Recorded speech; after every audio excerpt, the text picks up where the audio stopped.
Van al die perdesporte wat bestaan is tentpegging of gymkhana, soos dit voorheen genoem is, moontlik een van die minder bekendes. Op die rug van 'n hings of merrie met 'n wapen in die hand pyl jy volspoed op jou klein teiken in die grond af en probeer dit raaksteek. Ek kan verder verduidelik, maar dit is beter om self te kyk. Ons het by die visiepresident van hierdie sport, Stian van Graan, voet in die stabiel gaan sit. Geniet dit. Hy was maar nog 'n filletjie toe Stian by sy perderuiterpa Annas geleer het van tentpegging. In 1998 neem hy aan sy eerste interprovinsiale en nasionale kompetisie deel. En die koel is deur die kerk. Vandag, meer as 2 dekades later, is Stian nog net so passievol en entoesiasties oor die sport, met die res van sy familie en eie kroos nie te ver agter nie. Dit is baie gewild in Suid-Afrika. Dit kom uit die 1930s uit, spesifiek in Suid-Afrika. En ja, dit kom van die militêre agtergrond.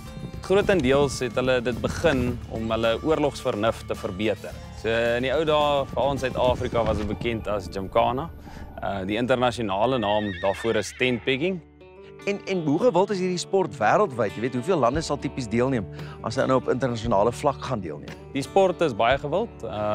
Daar's 45 lande en dit groei elke jaar. En ons neem redelik jaarliks en meer as 1 internasionale kompetisies deel. Jou pa het gedoen, jy weet, as 'n seentjie kyk 'n oumas altyd op na 'n pa toe en jy wil ook doen wat pa doen. Was dit wat jou aangetrek het? Wat het jou dadelik verlief gemaak op hierdie sport? Ek dink in ons familie agtergrond is daar definitief 'n groot liefde vir perde. Van my oupa se dae af. As 'n klein babietjie was ek al op 'n perd gesit en geleer en so aan. En ek dink om die liefde vir die sport en die diere te kombineer in iets wat kompeterend is en 'n ou daagliks uitdaag ook en op 'n provinsiale, nasionale, internasionale vlak laat kompeteer is 'n baie interessant. Die feit dat jou pa dit ook doen en julle dit saam kan doen, maak dit ook seker ekstra spesiaal.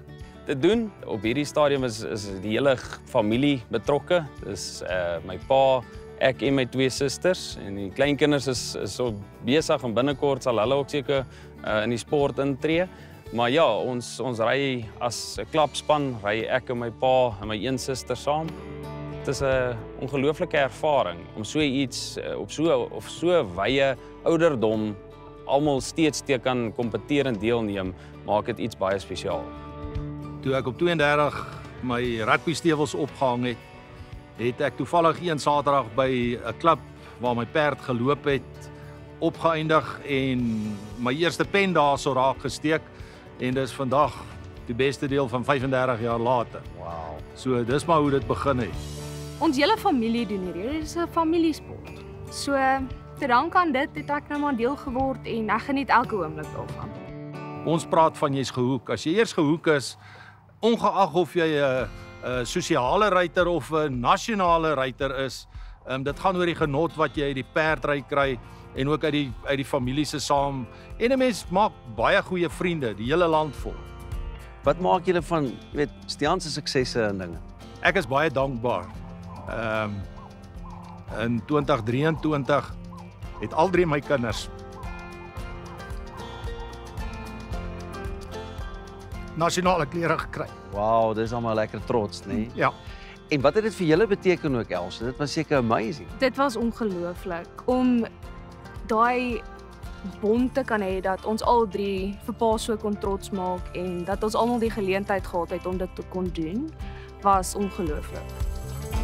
Jou kinders self, vind hulle aanklank by hierdie sport? Hulle vind definitief aanklank by die sport. Tianay is nou 8 en Andrew word 6. Hulle hardloop op hulle voete met houtswaarde en steek die penne, ons teikens. Maar ons begin hulle ook nou leer op 'n baie stadige spoed. Natuurlik nie met gevaarlike wapens op hierdie stadium nie. Andrew en Tianay, julle is nou besig om gymkhana te leer, nê? Ja, oom. Okay, so wat weet jy is gymkhana? Wat is dit? Jy gebruik perde en dan moet jy op 'n baan hardloop met die perd, maar ons kan nog eintlik net stap en draf. En wat dink jy is die groot geheim om hierdie reg te kan doen? Ek dink jy moet baie gevoel in jou hê en dan kan jy dit baie reg doen. As jy net meer bietjie oefen, ons kry baie min oefen van al die goeders wat ons nog moet doen. Ja, maar julle is nog jonk man, julle moet baie ander dingetjies ook doen, né? Ja, en oom. dan hierdie ook leer. Ja. Andrew, en dink jy gaan hierdie kan baas raak? Dink jy sal dit kan doen? Ja. Dan gaan jy net so oulik en so goed soos pappa hulle wees. Ja. Ja, hy is 'n man van min woorde op hierdie stadium nog, né? Nee? Wie is die beste tussen jou en Sissie? Ek. Hy kan nog stap en dan hy kan nie draf nie. Ek kan nou draf. Ek draf die meeste.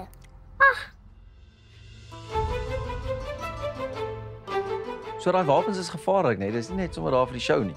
Hulle is heeltemal gevaarlik of dit is oorlogswapens. Ek het byvoorbeeld 'n swaard wat uit die oorlog uitkom wat gerestoreer is en lanse word maar gemaak. Baie swaarde word ook gemaak en daar is so 'n handjievol mense in Suid-Afrika wat hierdie tegniek bemeester het wat ons wapens vir ons vervaardig. Om hierdie sport te bemeester is baie moeilik. Die meeste perde dissiplines ry en beheer 'n perd met 2 hande. In ons sport is dit alles op 1 hand. Terselfdertyd 'n oorlogswapen in jou ander hand. Daar is soveel aspekte in dit. Die verhouding tussen perd en ruiter. Daar's enkel items, daar's span items. So daar is soveel faktore en as alles regloop, dan sit jy nog met jou eie konsentrasie en spanning ook. In 2021 verwerf Stian sy Protea klere. Sedertdien verteenwoordig hy ons land in menige kompetisies. Hy is in die span wat Jordanië in 2022 klop en verwerf self 'n algehele 2de plek in die toernooi. Hy was ook deel van die span wat verlede jaar vir Rusland laat les opset het, waar hy self algeheel 3de kom tussen 8 lande en 40 ruiters. Hoe lyk die kompetisie as 'n ou nou op internasionale vlak gaan deelneem? Die land wat die kompetisie aanbied, hulle gee geskikte perde. Maar dit is 'n klare uitdaging, is dit? Daai is 'n baie groot uitdaging. Dan kry jy 'n kort middag gewoonlik om met jou perd te oefen, dag 1. En dan op dag 2 begin die internasionale kompetisie. Dan is die internasionale kompetisie 3 dae lank. Hoe werk die kompetisie? Wat is die uiteindelike doel van tent pegging? Elke teiken tel punte. Jy het jou 10 items waaraan jy deelneem en jy akkumuleer jou punte van item 1 tot item 10. En dan beoordeel hulle jou styl ook. En dit klink ook na 'n vinnige sport.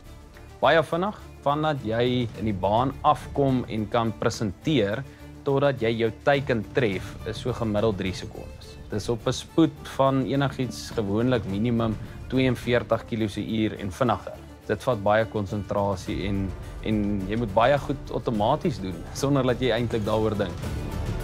Tent Pegging SA probeer al bes dat daar ten minste eenmal 'n maand klipkompetisies vir deelnemers in hul omgewing plaasvind. Jaarliks word daar ook 'n nasionale kampioenskap aangebied wat die nasionale spanne bepaal. Dis die klapgronde, maar dis ook ons eie woning. Ek en my pa bly hierso. Ons ry albei vir Rus Tevrede Klap. 'n Span bestaan uit 4 ruiters en die 4 ruiters saam word 'n seksie genoem. Van die 10 items is 4 items enkel items waar jy alleen ry. 2 van die items is wat ons noem 'n halfseksie, is as ons 2-2 gelyk ry. En dan die laaste 4 items is waar ons as 4 ouens gelyk dan deelneem. Dis waar die adrenalien natuurlik loop. Die begin van ons met Gymkhana het begin by my oupa. Uiteraard het dit 'n gesinssport, familiesport geraak. Ja, nou betrek ek my dogter ook, so sy neem ook deel. My gunsteling een is ring en pen, waar jy 2 ringetjies moet optel en dan die pen moet steek.